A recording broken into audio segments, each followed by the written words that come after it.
An Artifice by Guy de Maupassant. The old doctor sat by the fireside, talking to his fair patient, who was lying on the lounge. There was nothing much the matter with her, except that she had one of those little feminine ailments from which pretty women frequently suffer, slight anaemia, a nervous attack, etc. "No, doctor," she said, "I shall never be able to understand a woman deceiving her husband. Even allowing that she does not love him, that she pays no heed to her vows and promises, how can she give herself to another man?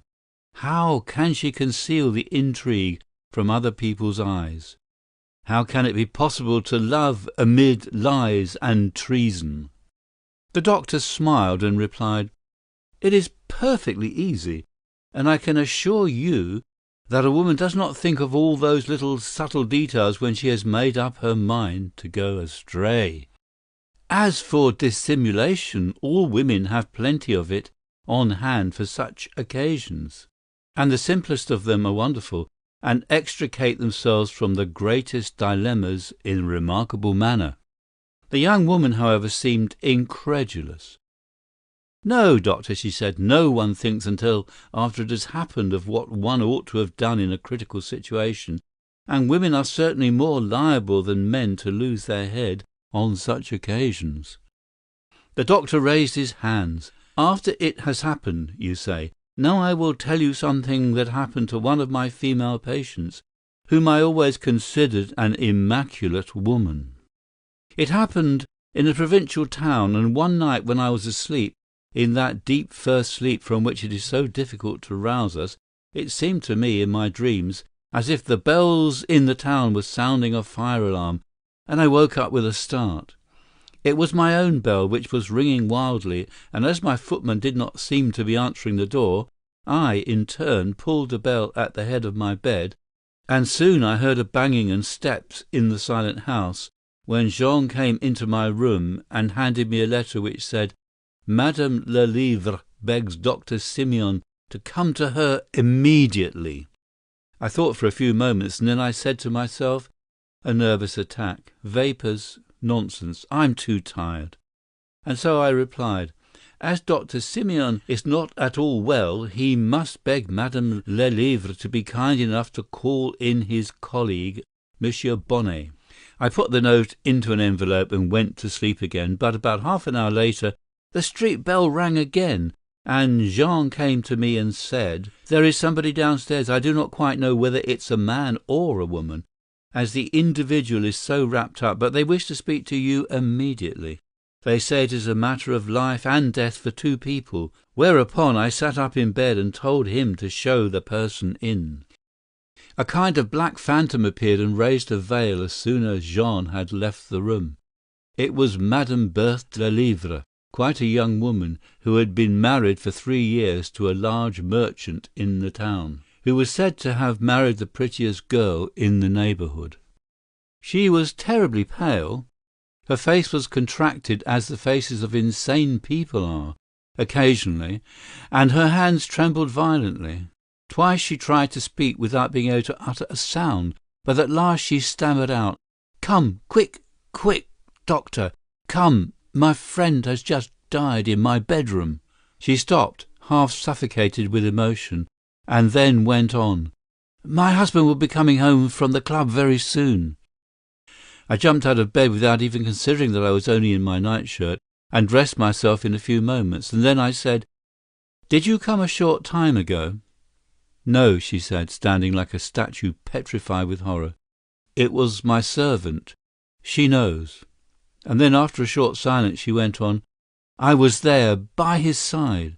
And she uttered a sort of cry of horror, and after a bit of choking which made her gasp, she wept violently and shook with spasmodic sobs for a minute or two. Then her tears suddenly ceased, as if by an internal fire, and with an air of tragic calmness she said, 'Let us make haste.' I was ready, but exclaimed, 'I quite forgot to order my carriage.' 'I have one,' she said. 'It is his, which was waiting for him.' She wrapped herself up so as to completely conceal her face, and we started. When she was by my side in the carriage, she suddenly seized my hand, and crushing it in her delicate fingers, she said, with a shaking voice that proceeded from a distracted heart, "Oh, if you only knew what I'm suffering."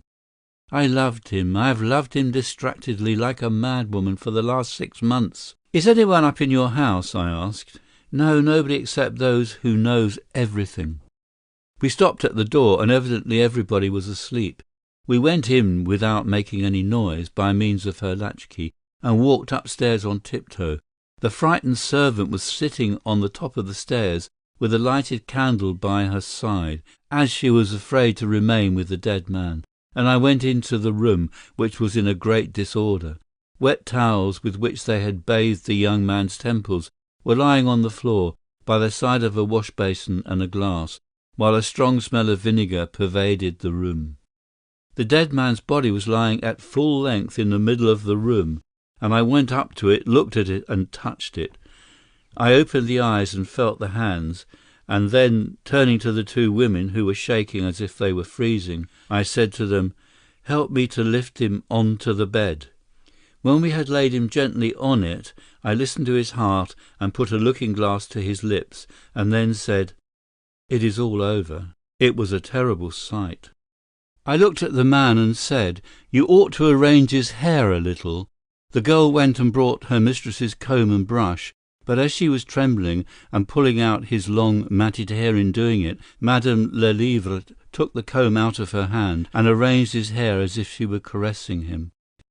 She parted it, brushed his beard, rolled his moustaches gently around her fingers. Then, suddenly letting go of his hair, she took the dead man's inert head in her hands and looked for a long time in despair at the dead face, which no longer could smile at her, and then, throwing herself on him, she clasped him in her arms and kissed him ardently. Her kisses fell like blows on his closed mouth and eyes, his forehead and temples. And then, putting her lips to his ear, as if he could still hear her, and as if she were about to whisper something to him, she said several times, in a heart-rending voice, "Goodbye, my darling." Just then the clock struck 12, and I started up. 12 o'clock, I exclaimed. "That is the time when the club closes. Come, madame, we have not a moment to lose." She started up, and I said, "We must carry him into the drawing-room." And when we had done this, I placed him on a sofa and lit the chandeliers. And just then the front door was opened and shut noisily. "Rose, bring me the basin and the towels, and make the room look tidy. Make haste, for heaven's sake. Monsieur Lelièvre is coming in." I heard his steps on the stairs, and then his hands feeling along the walls. "Come here, my dear fellow," I said. "We have had an accident." And the astonished husband appeared at the door with a cigar in his mouth, and said, "What is the matter? What is the meaning of this?" "My dear friend," I said, going up to him, "you find us in great embarrassment. I had remained late, chatting with your wife and our friend, who had brought me in his carriage, when he suddenly fainted, and in spite of all we have done, he has remained unconscious for 2 hours. I did not like to call in strangers, and if you will now help me downstairs with him, I shall be able to attend to him better at his own house." The husband, who was surprised but quite unsuspicious, took off his hat, and then he took his rival, who would be quite inoffensive for the future, under the arms. I got between his 2 legs, as if I had been a horse between the shafts, and we went downstairs, while his wife held a light for us. When we got outside, I stood the body up so as to deceive the coachman, and said, "Come, my friend, it is nothing. You feel better already, I expect. Pluck up your courage and make an effort. It will soon be over." But as I felt that he was slipping out of my hands, I gave him a slap on the shoulder, which sent him forward and made him fall into the carriage, and then I got in after him. Monsieur Lelièvre, who was rather alarmed, said to me, "Do you think it is anything serious?" To which I replied, "No," with a smile, as I looked at his wife, who had put her arm into that of her husband, and was trying to see into the carriage. I shook hands with them and told my coachman to start, and during the whole drive the dead man kept falling against me. When we got to his house, I said that he had become unconscious on the way home, and helped to carry him upstairs, where I certified that he was dead, and acted another comedy to his distracted family. And at last I got back to bed, not without swearing at lovers. The doctor ceased, though he was still smiling, and the young woman, who was in a very nervous state, said, "Why have you told me that terrible story?" He gave her a gallant bow and replied, "So that I might offer you my services if they should be needed." If you liked the video, put a like, subscribe to the channel and click on the bell to not miss our new videos.